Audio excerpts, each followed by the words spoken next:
একজন ধনধান্য পুষ্পে ভরা আমাদের এই বছর থুকু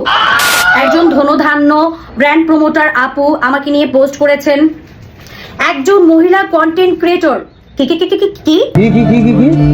মহিলা আপু আমি মহিলা কোন দিক দিয়ে মনে হয় আমি মেয়ে ওকে লিখেছি হচ্ছে কি আমার ড্রেস ও লুক ট্রল ভিডিও করে বিগত কয়েক মাস ধরে দেখলাম সে আবার কমেন্টসেও লিখেছে নোটেড সে কমেন্টসে লিখেছে আমি এদের চিনিও না জানিও না তাহলে আপু আপনি কয়েক মাস ধরে দেখলেন কিভাবে আমাকে এখন সে আমাদের পেজের অ্যাডমিনকে মেল করেছে সে নাকি আমার অনেক বড় ভক্ত নোটেড আমি লিখেছি আমি তার অনেক বড় ভক্ত মজা ছলে ভিডিও বানায় তার কপিরাইট তুলে দেওয়ার জন্য কি হাস্যকর কি হাস্যকর ঠিক আছে এই যে আমি লিখেছি যে আমি আপনার অনেক বড় ভক্ত মজার ছড়ে ভিডিও বানাই আমার কপিরাইটটা তুলে নেওয়ার জন্য মানে আমি এখন নিজেকে নিজে চিনতে পারছি না মানে আমি কতটা ভালো কতটা ডিসেন্ট কতটা লক্ষ্মী একটা মেয়ে দেখেন বলেন কি তারপর উনি লিখেছেন এই ধরনের অসভ্য বেয়াদব মহিলাদের কি করা উচিত মানুষকে কষ্ট দিয়ে এই কেমন কন্টেন্ট ক্রিয়েশন আপনাদের কাছে প্রশ্ন এন্ড সেই কমেন্টে যে তার শুভাকাঙ্ক্ষীর অভাব নেই সেখানে যে কত মানুষ বাহবা দিচ্ছে আপু ঠিক করেছেন আপু একদম উচিত শিক্ষা চাই এন্ড তাদের উদ্দেশ্যে বলতেছে এই তোমরা যে আমাকে বলো আপু তুমি তো গিরগিটি তুমি যা লুক নাও তারটাই একদম সেম টু সেম হয় আমি তো মনে করি আমার থেকে তোমরা বেশি গিরগিটি তোমরা রিয়েল লাইফ গিরগিটি মানে হচ্ছে কি ক্যামেরার পিছনের গিরগিটি হ্যাঁ আসলে গিরগিটি তোমরাই বুঝছো তোমরা এই হচ্ছে গিয়ে তারকে যে হচ্ছে কি বাহা দিচ্ছ আর এখানে আসে আবার আরেকজনকে বাহা দিচ্ছ রেল গিরগিটি ফার্স্ট অফ অল আমি বলতে চাই যে আপু আমি আপনাকে কষ্ট কোথায় দিলাম আপু আমি তো আপনার লুকটা রিক্রিয়েট করেছি আপনার কাছ থেকে আমি ইন্সপায়ার হয়ে আমি কথাগুলো বলেছি আপনি লাইভে এসে যা কথা বলেছেন যা অঙ্গভঙ্গি করেছেন যা ড্রেস আপ করেছেন আমি সেটাকে রিক্রিয়েট করেছি মানে ইন্সপায়ার হয়ে রিক্রিয়েট করেছি আপনি কি আমাকে বলতে পারবেন যে আপু আপনি আমার লুক ক্রিয়েট করে আপনি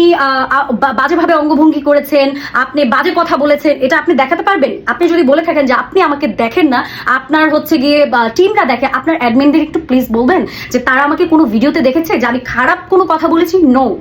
নো আপু আপনি যেটা করেছেন আমি সেটাই করেছি কিন্তু আপনি যেটা করেছেন সেটা আমি আমার মতো করে ফানি ভাবে উপস্থাপন করেছি I am funny content creator ঠিক আছে এর জন্য আর রিক্রিয়েট করা তো খারাপ কিছু না আপনি সোশ্যাল মিডিয়ায় এসেছেন যেমন আমি এসেছি আমি কন্টেন্ট ক্রিয়েটর আমি যেমন ভালোটা বাহা মানুষেরটা নিতে পারবো তেমন খারাপটাও কিন্তু নিতে হবে মানুষ আমাকে নিয়ে ট্রল যদি করে তখন এটাও আমাকে নিতে হবে আর এখন যদি আমাকে বাহা দেয় বাহাও নিতে হবে ঠিক আছে এটাই তো সেটা যদি আপনি না নিতে পারেন তাহলে আপনি সরি আপনি একটু সত্যি করে কথা বলি আপনি তো নর্মাল লুকেও থাকেন আপনি সব ভিডিও নিয়ে কি মানুষ মজা করে বলেন করে না তো তাই না আপনি নিজেও জানেন আপনি নিজেও লাইভে এসে বলেন যে এই যে এটা হচ্ছে গিয়ে এই লুকটা নেওয়ার কারণ হচ্ছে গিয়ে আমার ভিডিওটা মানে লাইভটা যেন তাড়াতাড়ি ভিউ অ্যান্ড ভাইরাল হয়ে যায় আপনি নিজেও জানেন যে এই ড্রেসটা পরলেই আপনাকে সবাই দেখবে আর হাসবে আপনি নিজেও জানেন তাহলে এটাকে নিয়ে রিগ্রেট করাই দোষ এটা কোন দোষের মধ্যে পড়ে মানে সাদা কুত্তা টমি সাদা কুত্তা মানে আপনি যেটা করবেন সেটা রাইট কিন্তু ওইটা যদি কেউ হাস্যরসাত্মক ভাবে যদি কেউ প্রেজেন্ট করে সেটা হয়ে যাবে অশুভ বেয়াদব দেশের জনগণের জন্য হাস্যকর দেখেন আপু আপনার সাথে আমার পার্সোনালি জমি জমা নিয়ে ধন সম্পত্তি নিয়ে কোনো কিছুর কোনো মানে লেনদেন নাই মামলা নাই কোনো কিছু নাই কোনো সমস্যা নাই আমি আপনাকে রিক্রিয়েট করেছি আপনার মতো আমি সবাইকে রিক্রিয়েট করি কিন্তু আপনি হয়তো বা মানে বুঝতে পারেন না কি বলবো বলেন অনেকে তো অনেক কিছু বুঝতে পারে না এখন আমি দেখলাম যে আপনার থেকে লেলা আপু মানে আপনি যতই নিজেকে প্রফেশনাল দাবি করেন না কেন কাজের দিক থেকে হয়তো আপনি প্রফেশনাল কিন্তু আপনি ব্যক্তিগত দিক থেকে প্রফেশনাল কারণ হচ্ছে আমি দেখলাম যে লেলা আপু এটা লাইভ ভাবে নিচ্ছে তাহলে দেখেন সে নিজেও জানে বা আমিও জানি বা আরেকটা ক্রিয়েটরও জানে যে আমি যেহেতু সোশ্যাল মিডিয়ায় আমার থুবড়াটা দেখাচ্ছি এই থুবড়া নিয়ে অনেকেই ট্রল করবে অনেকেই মজা করবে অনেকেই হচ্ছে গিয়ে এটা বাহাবা দিবে অনেকে আমাকে অ্যাপ্রিসিয়েট করবে এটা মেনে নিতে হবে এটা মেনে নিয়ে কিন্তু আমরা এই লাইনে এখন এটাকে যদি আপনি যুদ্ধক্ষেত্র বানায় ফেলেন এটা আসলে ঠিক না আমি ছোট মানুষ আপনাকে জ্ঞান দেওয়ার মতো কিছুই না তবে আমি আমার দিক থেকে যতটুকু বুঝি ততটুকুই বললাম হেটার্সদের উদ্দেশ্যে বলতেছি তুমি ওখানে বসে যে বলতেছো যে নিজের কোনো জ্ঞান বুদ্ধি নাই নিজের কোনো প্রতিভা নাই একটা কিছু ক্রিয়েট করে ফেলে আমি তোমাকে বলতেছি তুমি আমার লোকটা ক্রিয়েট করে দেখাও তুমি আমার লুকটা ক্রিয়েট করে দেখাও শোনো বলতে গেলে অনেক কিছুই পারা যায় একজনের থোবরা আরেকজনের পুরো সেম টু সেম করা এবং কি তার মতো কথা বলা তার মতো অঙ্গভঙ্গি করা এটা ইজি না ভাই এটা ইজি না আপু শেষমেশ এটাই বলবো এই ছোট বোনটাকে মাফ করে দিয়ে আপু আমার অনেক ভুল হয়ে গেছে আমি প্রকাশ ছড়ি চাচ্ছি আপু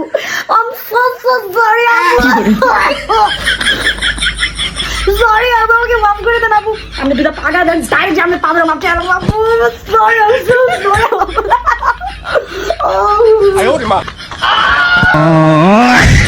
সরি যাওয়ার আগে একটা একটা কথা বলে যাই, যারা যারা মনে করেন যে এই রিক্রিয়েশন ভিডিওগুলোকে বলে ট্রল ভিডিও, তাদের উদ্দেশ্যে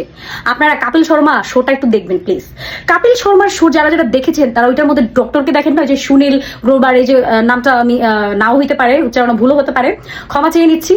এই যে ওনাকে দেখবেন, উনি কিন্তু বিভিন্ন নামি দামি ধন্যমান্য লোকদের, ঠিক আছে, শোতে কিন্তু তারা আনে, এই তার লুকটা ক্রিয়েট করে তার মতো করে ফানি হইতে করে, তাকে কি বলবেন? হ্যাঁ, আসলে জ্ঞান রাখেন, তারপরে কোনটা ট্রল আর কোনটা রিগ্রেট সেটা বুঝতে পারবেন।